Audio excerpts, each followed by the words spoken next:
بسم الله والصلاة والسلام على نبينا محمد صلى الله عليه وسلم. هون اضطريت عني نقسم الفيديو على فيديوين لأنه جا طويل.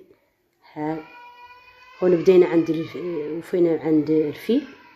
هاد الفيديو الماضي وفينا عند بلاصة الفيل ولا جروفيل. هاد وهون انتقلنا للزرافة، يوقي بعد بالحيوانات هاي الطويلة، الزرافة والجمل وذا حيوانات العلالي اللي رقبتها طويلة، عندها سبحان الله هيبة، وعندها شموخ، وعندها ما شاء الله ماشية بالشور وقاعدة بالشور وواقفة بالشور ما شاء الله. زينة الزرافة، زينة شفت البل. أنا نبغي الحيوانات الطويلة، الله تعالى وعلا قال عنها ما يكي الحيوانات الثانية، ما هي عادية وتوف، شامخة وتوف. حاج كان الفيديو طويل اضطريت عني نقسمه على فيديوين. كما قلت لكم الحديقة اللي تراعوا فيها كاملة ما شاء الله تبارك الرحمن. هذا الفيديو الاخير هذا هو اللي تغدينا فيه. حاج وكملنا الجولة في الضيعة، في بلاصة الزواحف، في الضيعة التعليمية يعلموا فيها الأطفال مسائل، يعلموا فيها مهم مسائل تقليدية وذا.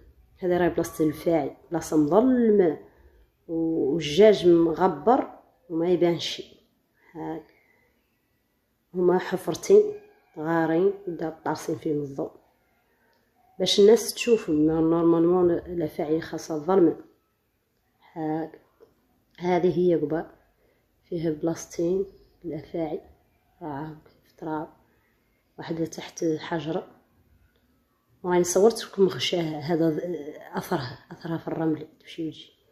بلدة بحرة مبدل غشائها، بدل جلدتها زارقة، جلدتها تعرفوا الصيف، من الصيف الحنش يبدل جلدته، واللفعة كذلك راه زارقة جلدتها. هون هاك راه مولي شيشة ثانية من الجلد، غالبا بالجاج يعكس.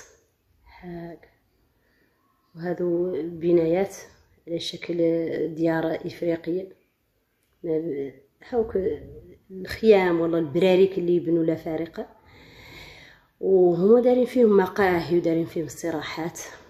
هاك حديقة زينة ما شاء الله كبيرة، فيها أنواع الحيوانات ما شاء الله اللي نعرفوا، قد شفنا وما قد شفنا ما شاء الله تبارك الرحمن. وهذا واحد القرن، حتى هو جبرناه مقيل، الأسد جبرناه مقيل، واحد القرن مقيل. ياسر من الحيوانات في النهار ما تحرق، هاك مرقدين. هاك الأسد الأطلسي، هاك ما أرى هذا هو مقيل، ما هو باين قاع.